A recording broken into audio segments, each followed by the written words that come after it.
cannot tell you how pleased I am to be with you today. The ceremony you're about to see is a production of the Salute ERG, the newly formed Cox Veterans Employee Resource Group. Salute's membership is open to all Cox Veteran employees and all Cox non-veteran employees that love and support our veterans. Hope you'll consider joining. Now, since Veterans Day this year falls on a Sunday, we have a special Veterans Day flag-raising ceremony planned for you this morning, designed to honor our veterans, just like the ones you see in formation before you right now.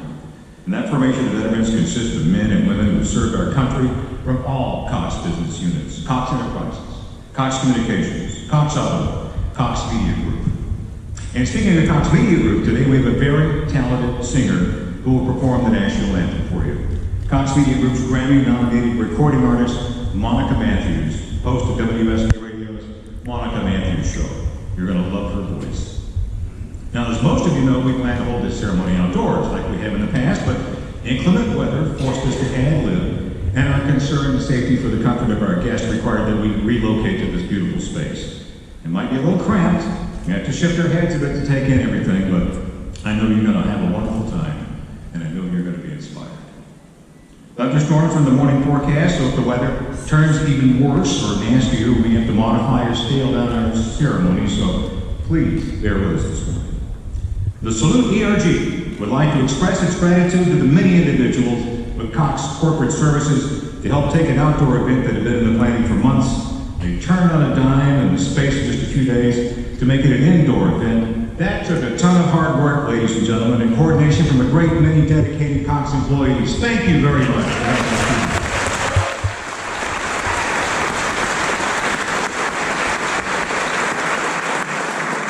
Now, as we begin our ceremony, I want to go over the summary of our program, so it's easy to follow. We'll start off in a few moments with the flag retirement ceremony. The American flag you see now flying from our corporate flagpole through the rotunda windows is starting to become a bit worn and a bit faded. It's been flying up there for quite some time. It has done its duty, so we'll start off this morning by lowering that flag. The lowering of the American flag is typically performed in U.S. military bases to mark the end of the day, right? But we'll make an exception to that protocol just for today.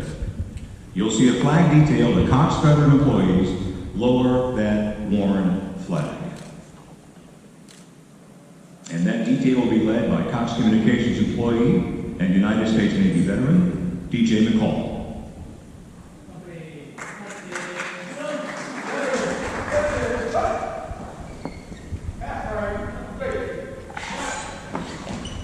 You'll hear our Veterans Troop Commanders, United States Navy veteran and Cox Communications employee Dave Poston, and United States Marine Corps Vietnam War veteran and retired Cox Communications employee R.J. Matthews order our veterans to attention and march.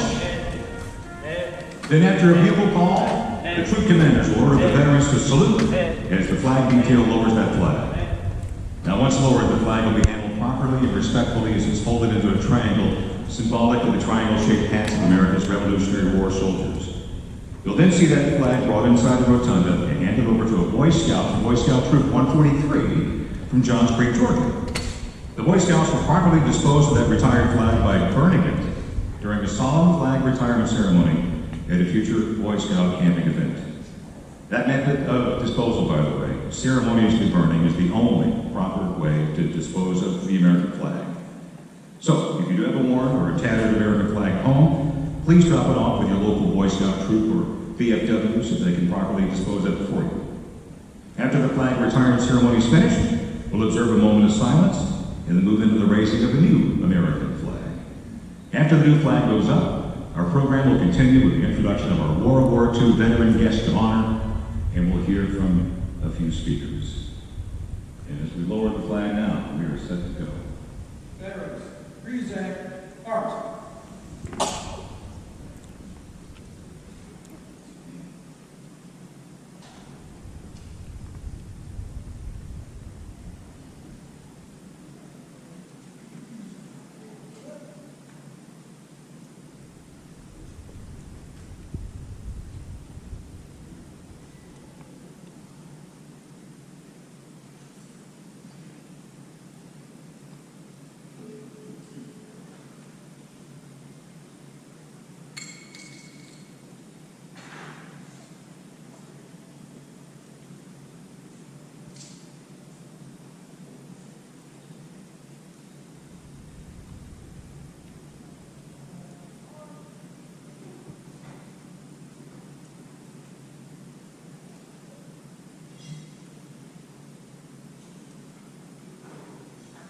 Now something I think you'll all enjoy and remember for quite some time. For today's flag raising ceremony, you'll see an early version of the American flag raised on the corporate flagpole through the windows. The version of our flag that is the subject of the lyrics of our national anthem. That flag, the Star-Spangled Banner, displays 15 stars and 15 stripes.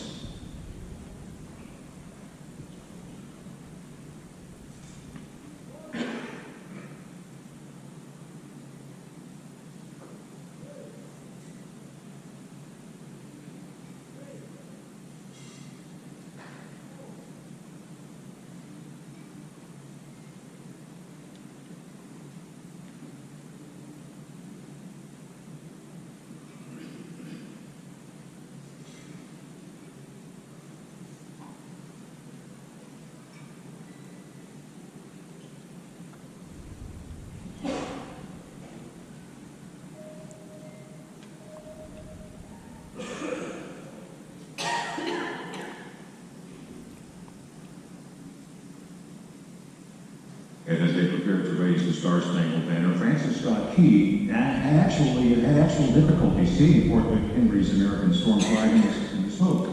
The smoke in the darkness, in fact, during the overnight battle.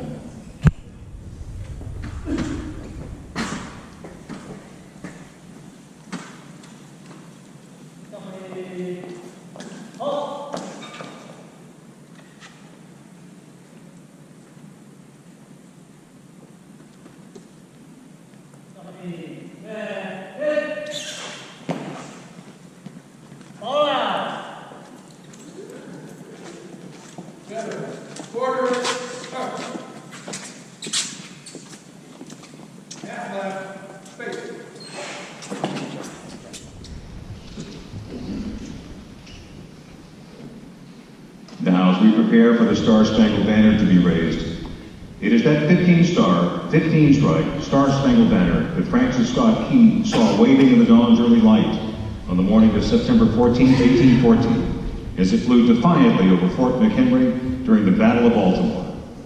That's a pivotal event in the War of 1812, the second war that the United States fought against the British Empire to secure our independence.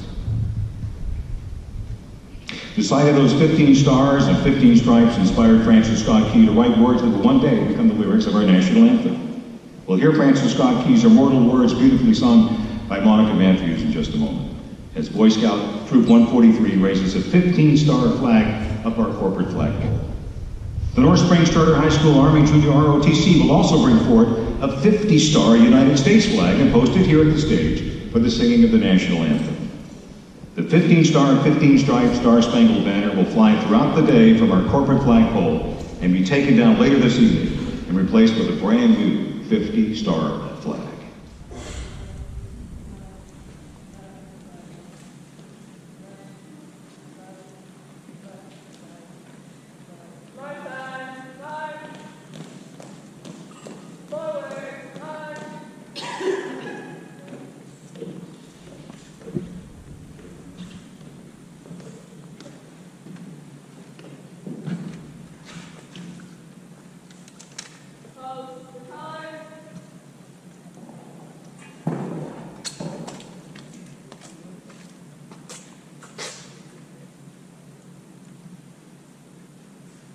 At dawn, the sight of the enormous American garrison flag, which was intended to be seen from great distance by approaching ships, being raised in place of the storm flag over Fort McHenry, inspired Francis Scott Key to write words that will one day become the lyrics of our national anthem.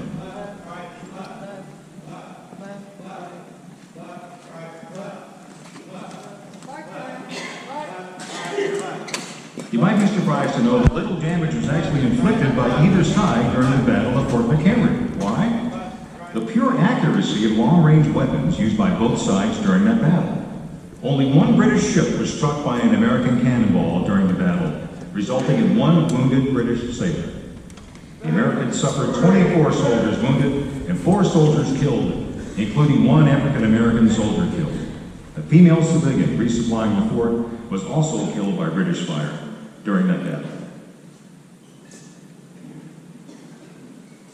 At the time of the Battle of Fort McHenry, which took place in 1814 during the War of 1812, the The United States consisted of the original 13 states plus Vermont and the Commonwealth of Kentucky. And at that time in our nation's history, each state was given both a star and a stripe on the American flag, resulting in that 15-star, 15-stripe flag that flew over Fort McHenry and that will fly over Cox corporate headquarters today. The 100th anniversary of the end of World War I. Armistice Day. President Trump will be among the guests in France this weekend to pay tribute. Armistice Day gave way to Veterans Day. It's not to be confused with Memorial Day. Veterans Day celebrates the service of all U.S. military veterans, while Memorial Day honors those who died while in service. The legendary World War II General George S. Patton Jr. was born on November 11, 1885 in San Gabriel, California. The ceasefire of the World War I took effect on November 11, 1918, General Patton's 33rd birthday, while he held the rank of colonel as a tank commander with the U.S. Expeditionary Force in the Western Front in World War II. In 1971, the Uniform Holidays Bill went into effect, which moved Veterans Day to the fourth Monday in October. In 1975, President Ford reverted Veterans Day back to November 11th because of the important historical significance the date held. And that's where we are now. By the way, Veterans Day has no apostrophe. The United States government decreed the proper spelling does not use an apostrophe, making veterans an attributive noun that modifies the noun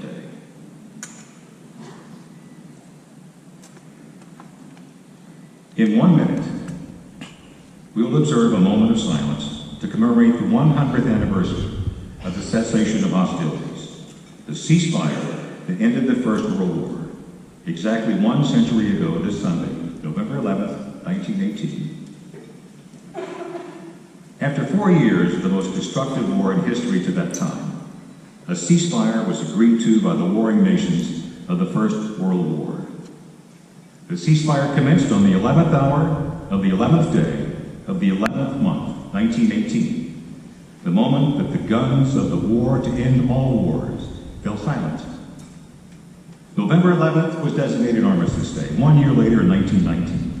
In 1954, President Eisenhower officially changed the name of Armistice Day to Veterans Day.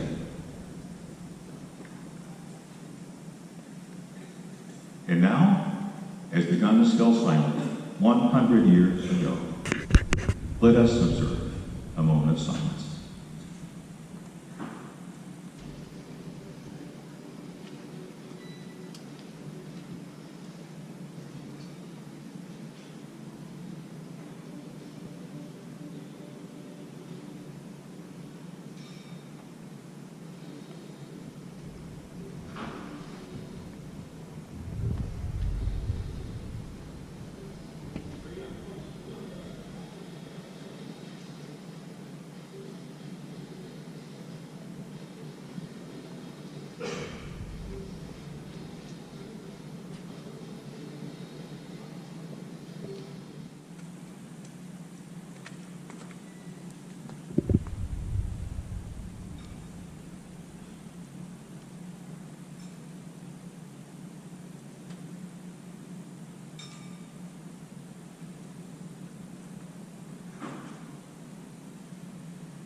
twilight's last gleam, whose broad stripes and bright stars through the perilous fight o'er the ramparts we watched were so gallantly streaming, and the rockets that glare, the bombs bursting in air, gave proof through the night that our flag was still there. Oh, say, does that star-spangled banner yet wave o'er the land of the free and the home of the brave? Order!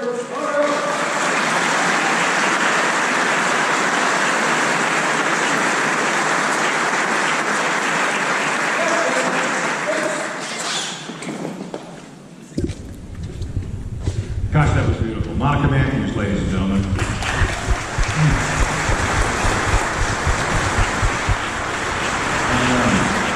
I hope you'll hear her special Veterans Day program this Sunday morning at 8 a.m. on WSB Radio.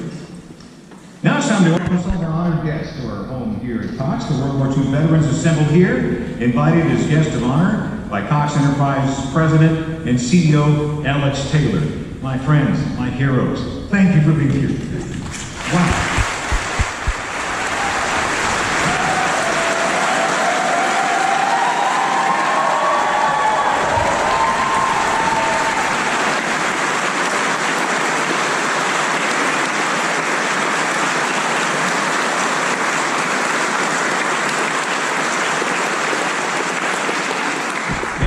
Alex, for not only the resources to do this today, but encouraging us to do this. We appreciate you. Thank you so much.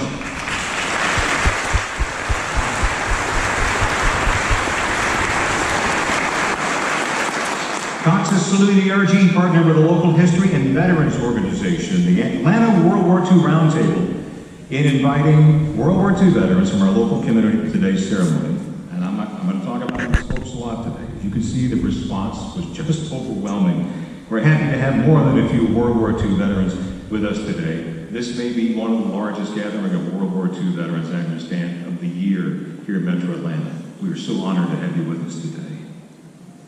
I'd like to thank Dick Hyde of the Atlanta World War II Roundtable. Please raise his hand to be recognized. Dick, where are you? Thank you, Dick.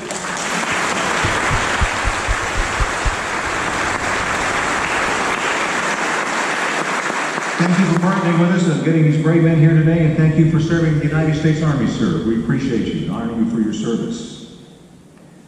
At this time, I'd like to ask Cox Communications employee and United States Navy veteran Jeff Johnson, who worked with Dick Hyde at the Atlanta World War II Roundtable on getting our World War II veterans here, to please come up and introduce our guest of honor. Jeff, come on up here. Thank you for organizing a wonderful thing.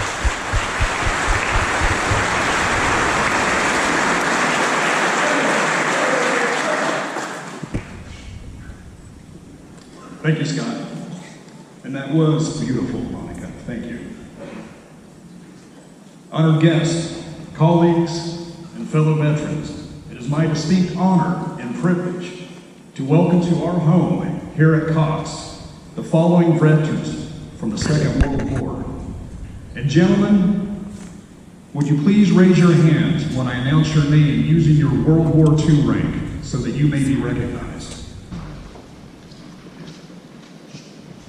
Technical Sergeant Bert Vardaman, United States Army Air Forces, European Theater of Operations.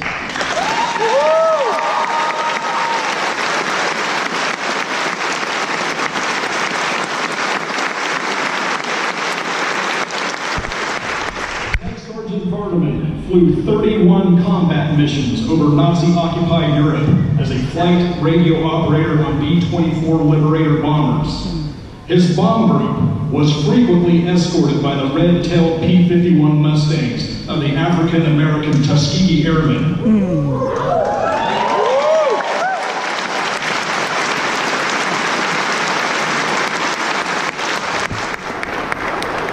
Now, Tech Sergeant Barnum's bomb group never lost a single bomber when escorted by the Tuskegee Airmen. However, his bomber once crash-landed on an American air base that just happened to be a Tuskegee Airmen air base.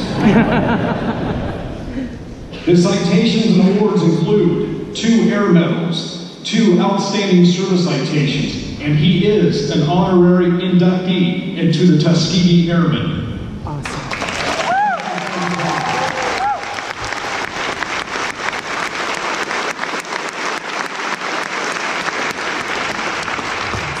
First Lieutenant Richard Bourne, United States Army Air Force's European Theater of Operations.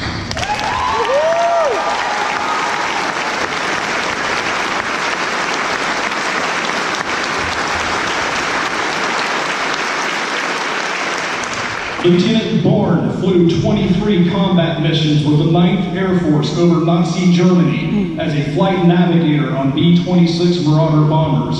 He flew 2 missions in one day during the Battle of the Bulge. His citations and awards include 4 air medals, 3 unit citations, the European Theater of Operations Medal, and the World War II Victory Medal. And I'd like to add, I have a fun fact. When Lieutenant Bourne was a young boy, he saw Babe Ruth hit a home run.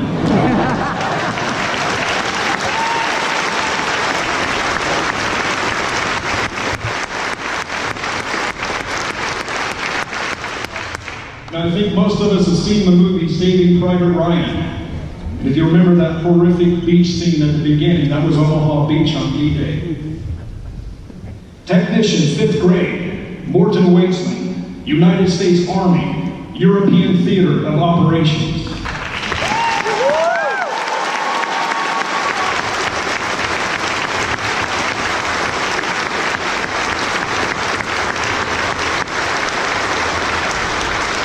As a soldier in the 29th Infantry Division, Tech Corporal Waitsman was in the first wave of American soldiers to land on Omaha Beach the early morning of June 6, 1944, D-Day. He was at that beach.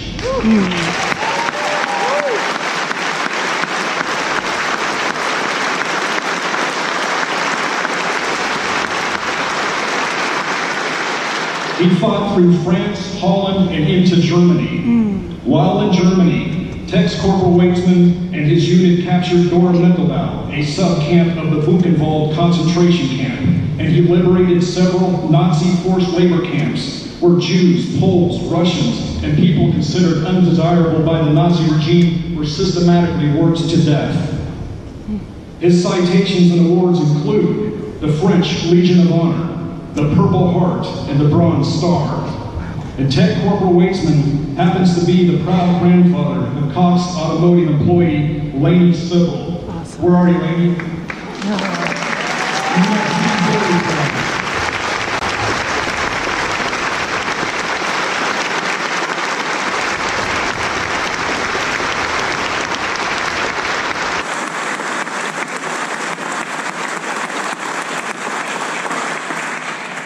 First Lieutenant Bob Jones, United States Army Air Forces, China, Burma, India, Theater of Operations.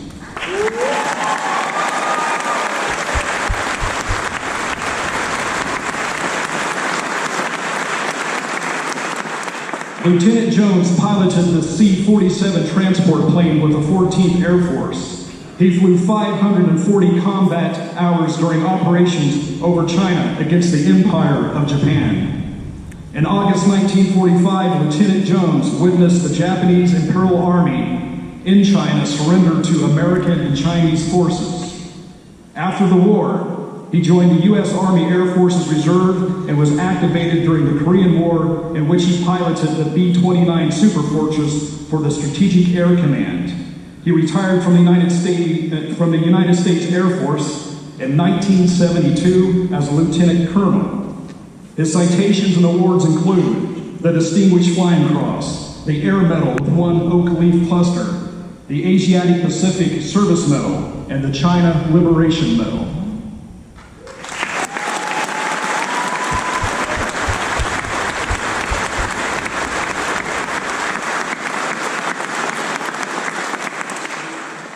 Private First Class Hilbert Margold, United States Army, European Theater of Operations.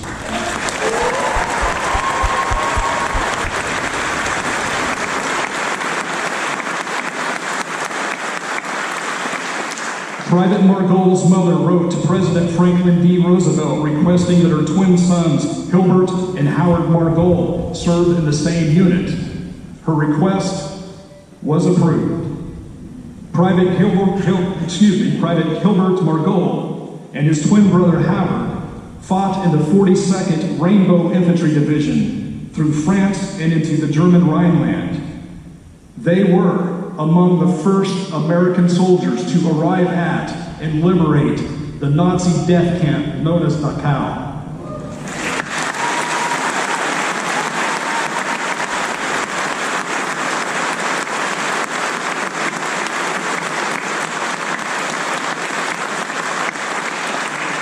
Private Margold's citations and awards include the Bronze Star. And I understand your lovely wife, Betty Ann Margold, is here with us today. Betty Ann, where are you? Please raise your hand. Mr. and Mrs. Margold are here today celebrating their 70th wedding anniversary.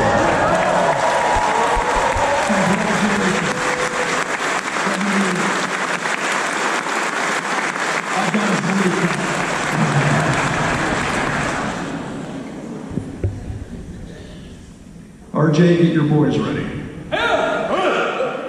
Private First Class Bill Montgomery, United States Marine Corps.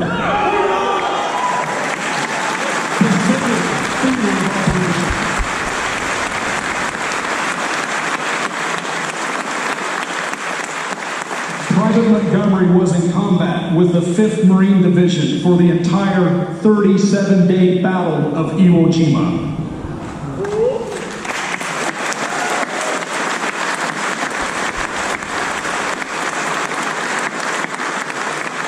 He is the only survivor of his forward observation unit and one of the few frontline Marines that fought at Iwo Jima not to have been killed or wounded.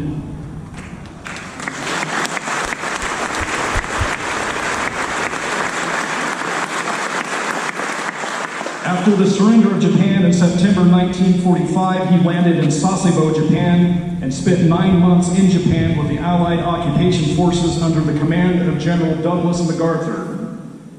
Now, when I asked Private Montgomery to list any medals he may have received during the war, he answered, like a true Marine, with one simple word: several.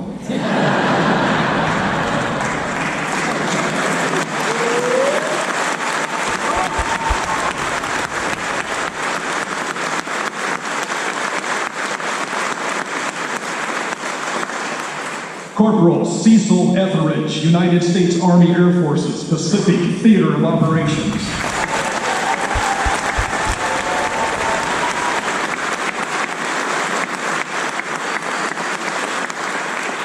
During the Second Battle of Guam, Corporal Etheridge provided vital communication services to 20th Air Force B-29 Super Fortress squadrons that took off from Guam and conducted bombing missions over Japan.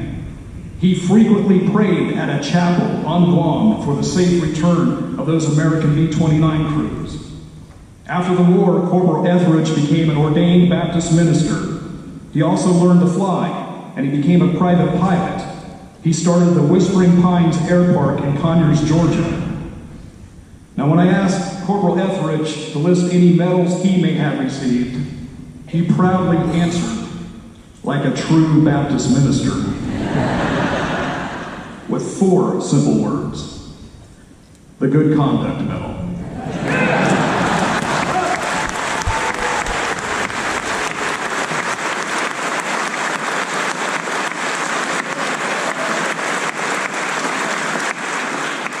Technical Sergeant Jack Cox, United States Army, European Theater of Operations.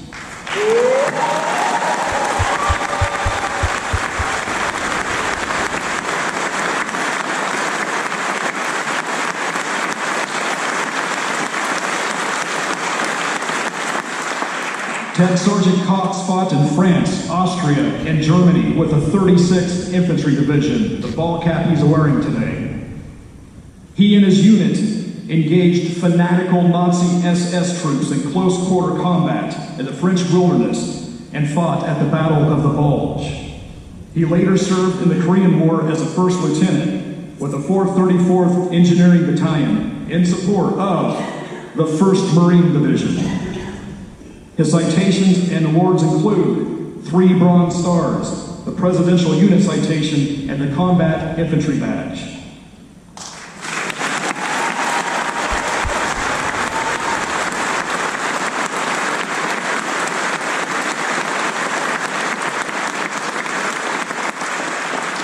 First Lieutenant Dave Andrews, United States Army Air Forces, European Theater of Operations.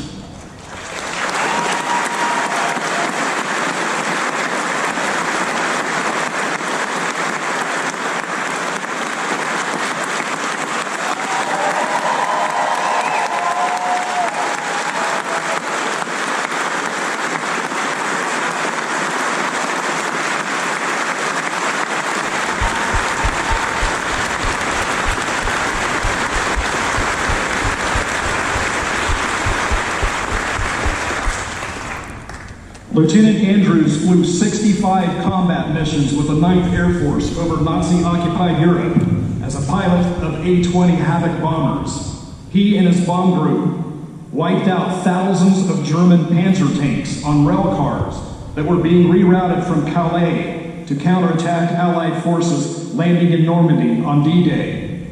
And Lieutenant Andrews, I think Corporal Waitsman, who was storming ashore at Omaha Beach, is probably pretty thankful for that.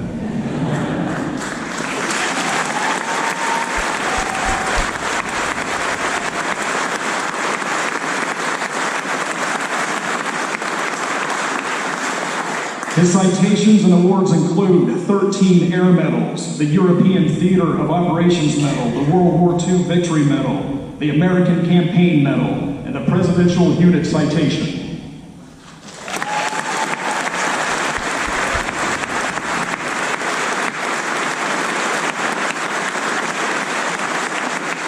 Now, this next soldier may have to raise his left hand. He can't salute with his right hand because he ran into a German landmine one time. Technical Sergeant Clayton Bird, United States Army, European Theater of Operations.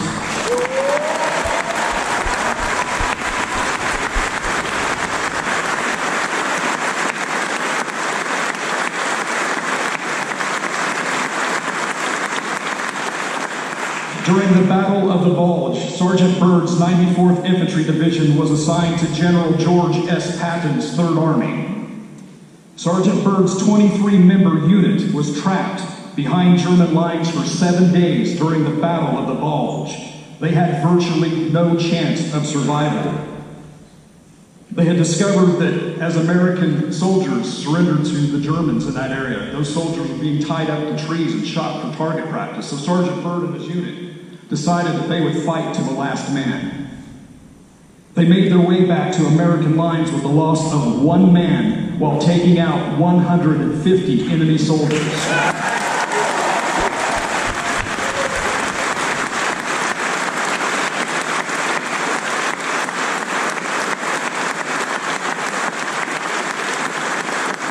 During another particular engagement with the German army, one of Lieutenant Bird's comrades, an American soldier, was gravely wounded on the battlefield.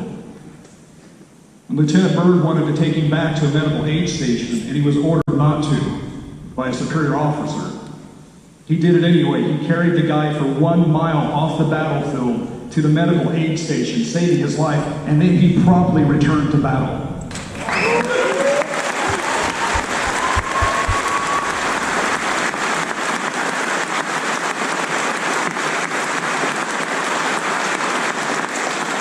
After the war War, Sergeant Berg served in the Tennessee National Guard and retired as a first lieutenant. That's why I'm calling him Sergeant Lieutenant. Retired as a first lieutenant.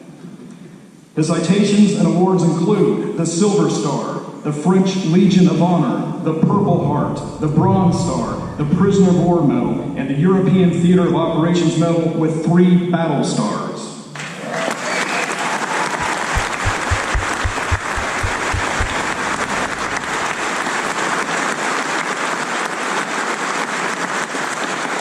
And I believe it is your daughter, Barbara Owings, that works with CEI. Is that correct? Where are you, Barbara?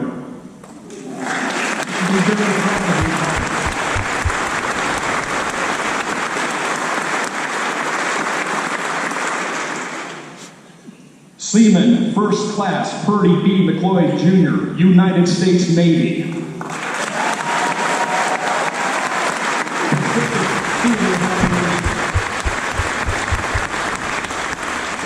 Seaman McLeod served as a sailor aboard the U.S. Navy destroyer USS Tolman. After the surrender of Japan, he served in the U.S. occupation fleet based at Sasebo, Japan. And then for some reason, he got out of the Navy and joined the Army.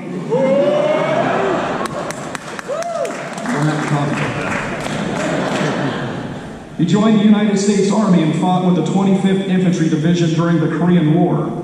He served as a battalion advisor in Saigon during the Vietnam War. After 28 years of service to our country, he retired from the United States Navy as a colonel.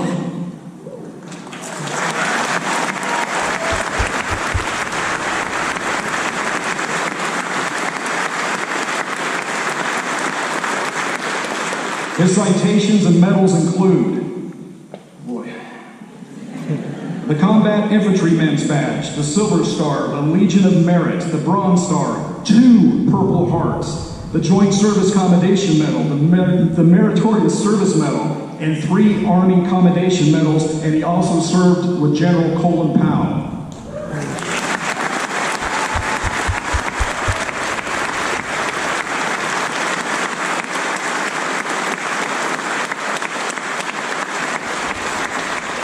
Colonel McLeod also happens to be the father of a very proud Cox Communications employee, Bruce McLeod.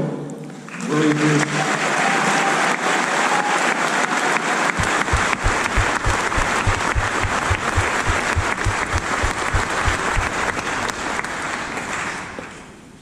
So I'd like to share a brief statement about these guys. And I want to tell you, they were calling me all the time because they were so excited to be here. And we're glad to have them. The World War II veterans assembled before you were born during the early part of the 20th century. They grew up during the Great Depression. Then, at a time in their lives at which they should have married, started families and careers, the clouds of war gathered. They were sent to far-off battlefields in Europe, North Africa, Indochina, or on tiny Pacific islands that they'd never heard of. Some of them were sent into combat thousands of feet in the air or on the high seas. They saw their buddies killed and maimed. They witnessed unimaginable horrors and saw mankind at its most barbaric. But they also saw America, and they saw America's people, although imperfect, united. They liberated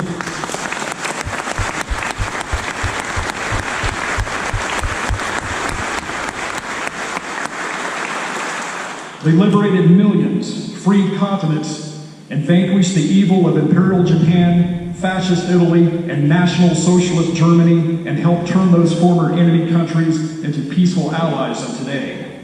They saved our world from a second dark age in which at least half the globe would have been enslaved.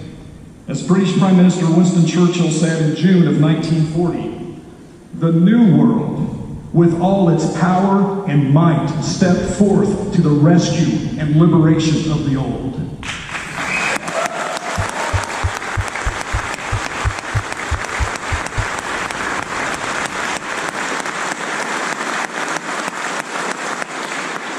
There is no better way to thank those men for their service and honor the 400,000 Americans that gave their lives in World War II their buddies, than to dedicate ourselves to living our lives as Americans united in a country that may always be worthy of their sacrifice.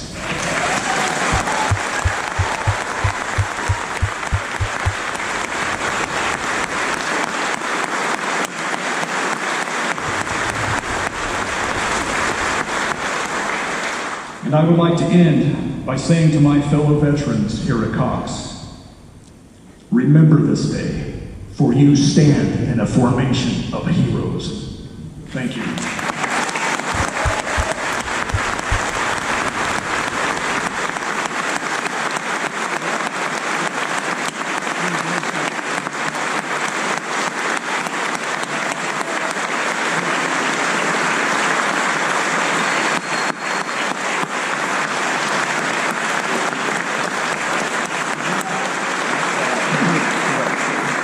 What an honor to be among these heroes and patriots and treasures. Thank you. Thank you for letting us celebrate you and sharing this day with us today. In the wake of the terrorist attacks of September 11, 2001, our keynote speaker today was determined to find a way to serve our country while continuing to serve all of us through his outstanding work as a nationally syndicated WSB radio and television consumer advocate and employee of Cox Media Group. Shortly after 9/11, our keynote speaker enlisted in the all-volunteer State Guard known as the Georgia State Defense Force, which traces its heritage all the way back to Oglethorpe. Their primary mission to provide disaster relief now for the citizens of Georgia. Would you please help welcome, my great pleasure, introduce my friend, Captain Clark Howard of the Georgia State Defense Force.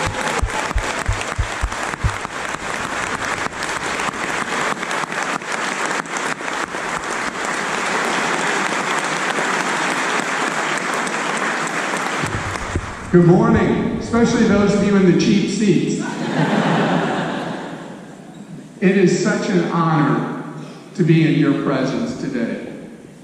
I had the privilege of going to Europe for the anniversary of D-Day 4 years ago, and to meet so many incredible people who put their lives on the line for our freedom, for our nation, and for the world's freedom.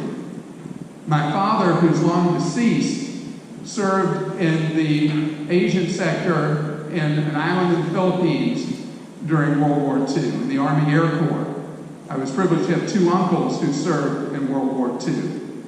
My brother served in Vietnam and did not have the welcome back or the welcome since that you gentlemen have enjoyed. So right now, I would like for anyone who served in Vietnam to raise your hands and raise them high and proud, please. Any Vietnam veterans?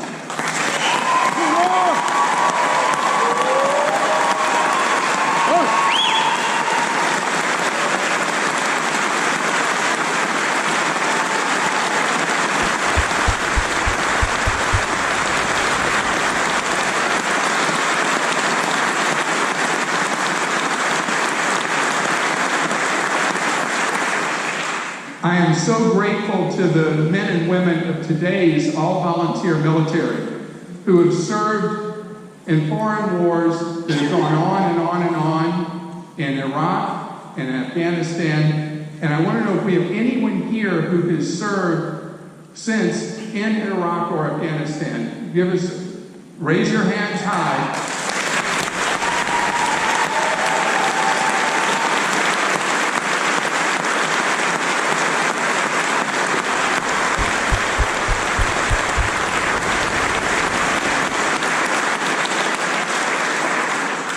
We, the American people, are in the most unusual situation today. During World War II, World War I, Korean War, and Vietnam, so many of our fellow Americans went to war. So many sacrificed, either through being wounded or they died on the battlefield. Today, the burden is not equally shared in the United States. Relying on a volunteer military, we send back the same people over and over and over again on deployments. I know a major in the Air Force who just got back from his 5th deployment to Afghanistan, away from his 3 children. He came back okay. But I encourage you, I encourage family, I encourage friends, in whatever way you can get involved to serve our nation, please consider doing so.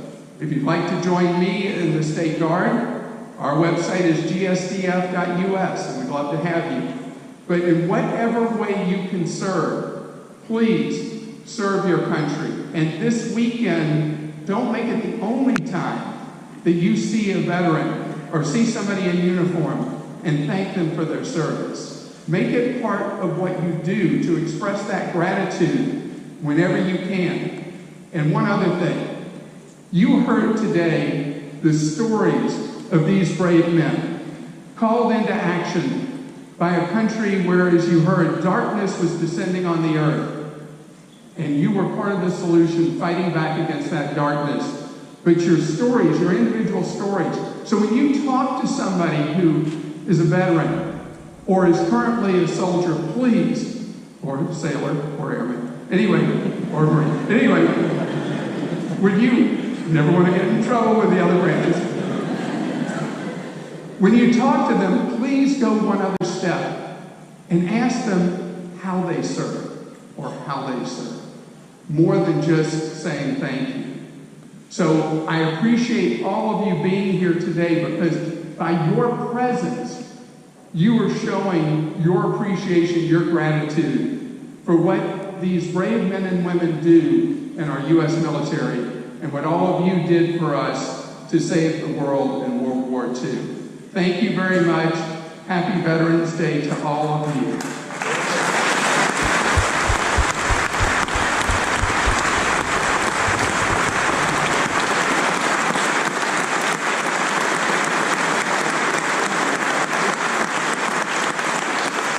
And Clark is extremely serious about signing up for the Georgia Defense Force, by the way. Now I'd like to ask Cox Communications employee and United States Air Force veteran Rob Smallwood to please come up and deliver the Cox Veterans speech. Would you make him welcome? Rob, come on up.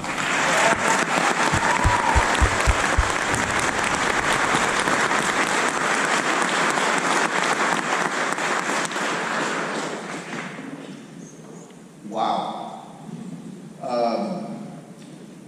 Like I said, I'm Rob Smallwood with CCI, and actually what's fantastic is this is my 5th opportunity to speak at this event.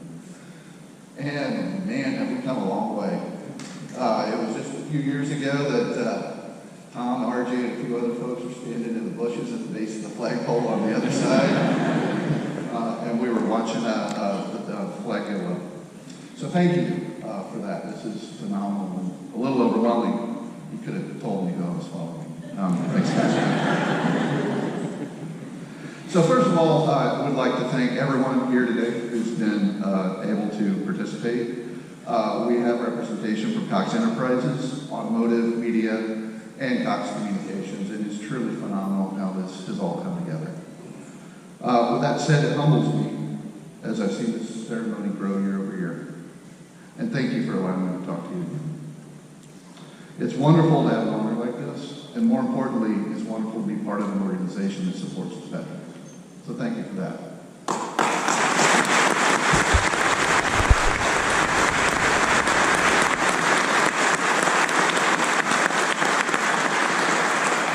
Celebrations like this today only provide the opportunity to recognize the contributions of our veterans, but also to celebrate our heritage as a country. And how we, as we've mentioned before, are united as Americans and with one thing in common.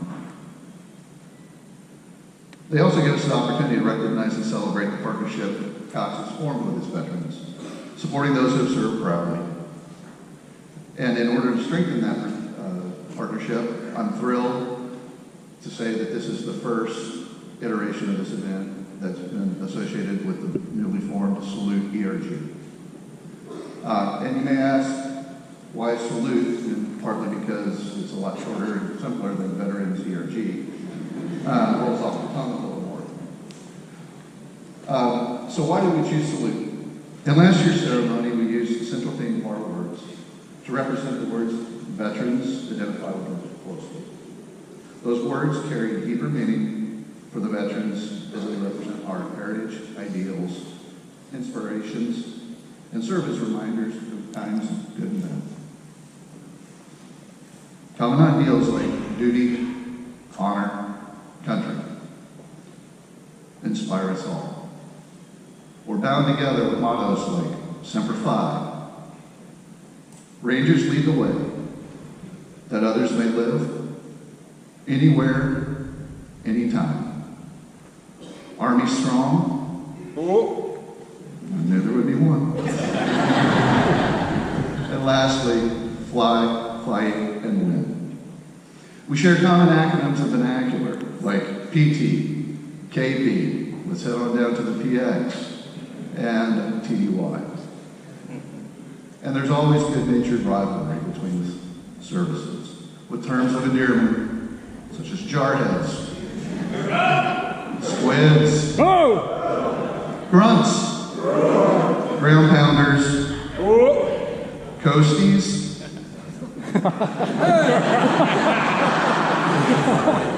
we're very inclusive, and as a proud Air Force vet, Zoomies and flyboys. All right, petty rivalries aside, we stand together serving our country in war and in peace. Our mission supported campaigns, operations, and events with names that may never be mentioned. As individuals, we served with those beside us in war bombs through blood, sweat, and tears. Thank you.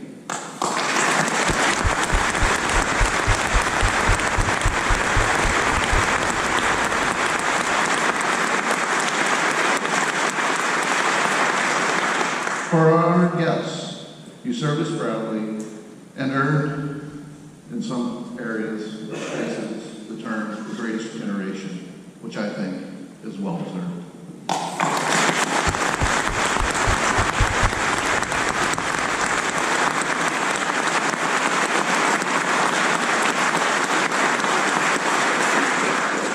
You served in battles like Pearl Harbor, Midway, Iwo Jima, the Battle of the Bulge, and D-Day. Our more recent generation of veterans have served in operations like Linebacker, Rolling Thunder, Desert Storm, Provide Comfort, Iraqi Freedom, and the War on Terror, and too many more to be named here. Today we remember those who served who couldn't be here today.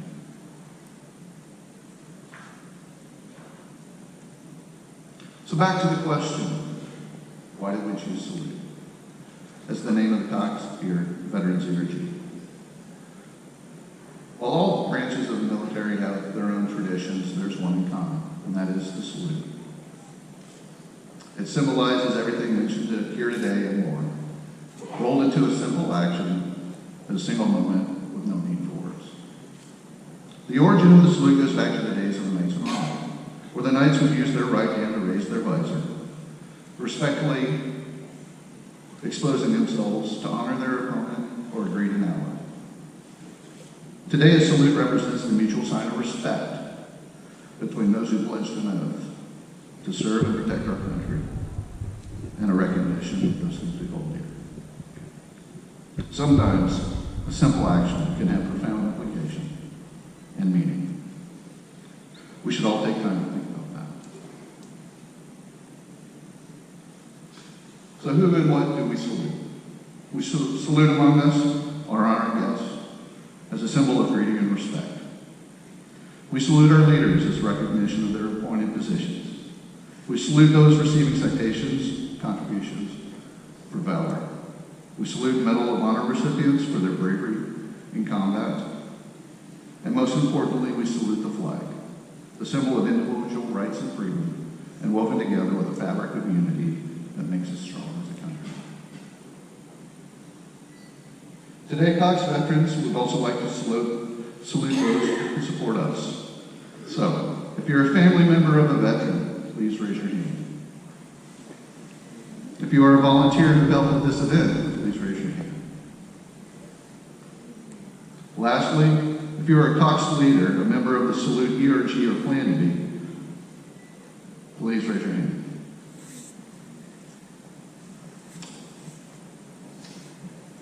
We, the veterans of Cox Enterprises, Cox Communications, Automotive, and Media, share a respectful salute to you for your continued support. Thank you.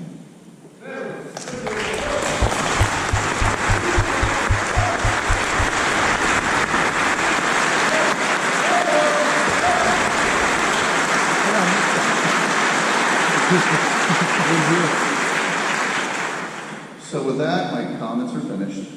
Thankfully for those of you who didn't think about what shoes you were wearing today. But it seems like I've forgotten something. And I can't get through this without recognizing Tom for all of his help. But Tom, have I missed something? Yes, sir. Okay, help me out. There's one among us who deserves recognition for all of his support over the years. I completely concur.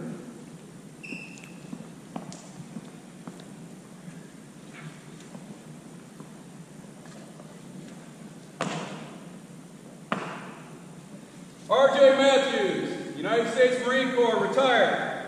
Report.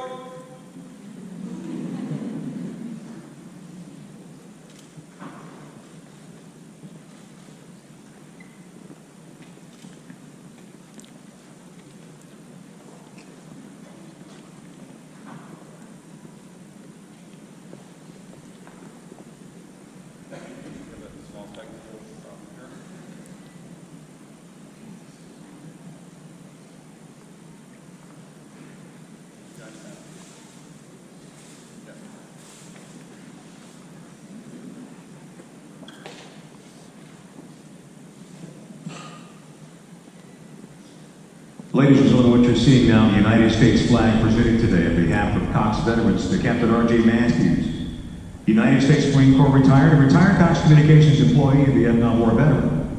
It's a small token of appreciation for R.J.'s meritorious and committed support of Cox Veterans along with his outstanding service to Cox and our country. For those of you who don't know, R.J. has been instrumental in the creation and planning of the 4 previous Cox Veterans Day flag raising ceremonies that have grown each year to what you see today. The United States flag being presented to R.J. is symbolic of Cox's support for the military and veterans having been flown over the USS Midway, the retired United States Navy aircraft carrier, which is supported by the James M. Cox Foundation. The USS Midway was christened in 1945 by the late Barbara Cox Anthony, the youngest daughter of our company's founder, Governor James M. Cox, and mother of Cox Enterprises Chairman Jim Kennedy, and aunt of Cox Enterprises President and CEO Alex Taylor. Here's what the citation says. On behalf of the USS Midway Museum, this certificate is awarded to R.J. Matthews in recognition of raising the American flag in your honor. This flag was raised on the 19th of September 2018 from the port yard arm of the USS Midway CD-41, the 20th century's longest serving carrier in the United States Navy. Signed, Mac McLaughlin, Rear Admiral, United States Navy. Cox Veterans hope to present the USS Midway flag to deserving individuals during future Salute ERG events. Congratulations and many thanks to Captain R.J. Matthews, United States Marine Corps retired.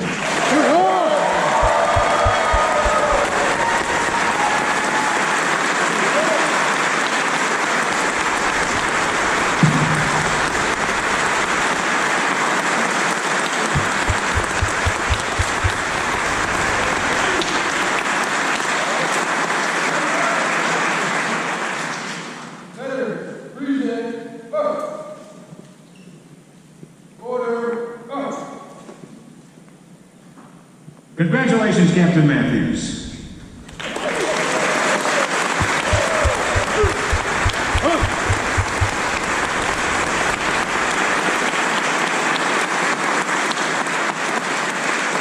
Before we conclude today's ceremony, ladies and gentlemen, I have a small favor I want to ask of everyone. Before I do that, let me say on behalf of Alex Taylor, the Salute ERG, Monica Matthews, Clark Howard, Jeff Johnson, thank you all for taking time out of your busy morning to honor our veterans today. I hope you have a wonderful time. We look forward to doing this next year. Now here's the favor. Some of the World War II veterans that you see here today marched through the streets of European cities that they liberated from Nazi Germany 75 years ago. They were greeted by crowds of newly liberated Europeans that lined the streets and cheered them as they marched by. Most likely, most of our World War II veterans came back to the United States, marched in parades in their own hometown. And as Farquhar so poignantly mentioned just a moment ago, we have some Vietnam veterans here today that are every bit as deserving, although they might not have been afforded the same courtesy at that difficult time in our nation's history. So here's what I'd like you to do. While our veterans and their guests remain in place for some official photos, if you could stay, we ask you to stay just for a few minutes. As soon as our veterans are finished with the photos, we'll march them out of the rotunda and to the Dayton room for a private luncheon. Our World War II veterans will lead that procession. So please stick around. And when you see our veterans walking through with the World War II guys in the lead, please cheer them, thank them, rock the house, make it sound like 1945 all over again. Right? Then after the entire formation of veterans have marched out of the rotunda to the Dayton rooms, please return to your offices with our thanks for being here. Thank you for coming. Hope you have a pleasant 2018 Veterans Day weekend. What a great company to do this. Thank you for being here today.